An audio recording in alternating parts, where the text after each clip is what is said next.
let me be clear. If we want to beat Donald Trump and achieve big progressive goals, socialism is not the answer. I was reelected. Medicare for all may sound good, but it's actually not good policy, nor is it good politics. I'm telling you. Well, that is one way to stand out against the left of your party.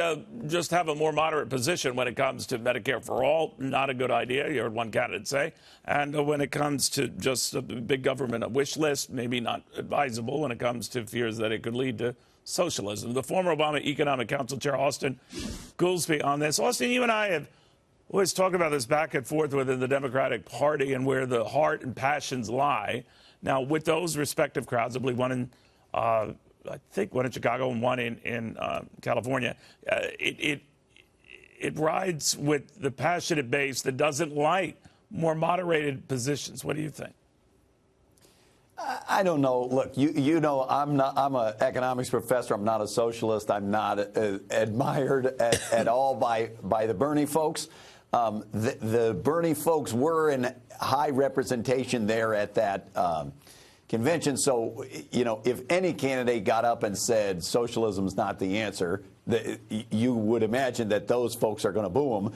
Yeah, now, I would note, it seemed like here's a very minor candidate. In the last poll I saw, Hickenlooper was literally at 0%. Right. So I think and Delaney's not doing much better. Yeah, but I'm wondering if that's the case. He was trying to troll the audience. Maybe so. You know, but I'm wondering if those are not crazy positions to raise concerns about the cost of Medicare for all or socialism might not be the answer. You know, worry about take the Medicare for all.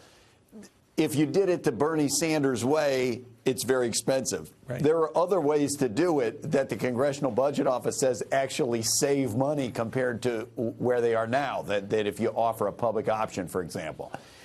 Hickenlooper was saying something far more inflammatory. He seemed to be saying when he gave the speech, we can't afford to cover everybody, so we should forget it. I don't think America agrees with that. You know, when put as the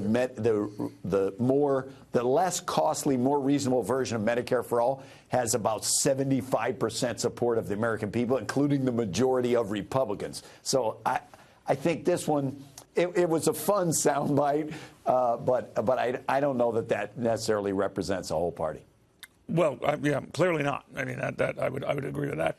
You know, while we're speaking here, we're getting some flashes from the St. Louis Fed President Bullard, who is talking, I guess, in Chicago, not far from you, where he's saying a downward policy rate adjustment may be warranted soon. Paraphrasing it, that trade is likely to chill global investment, slow global growth, and that would be presumably the catalyst for cutting rates now.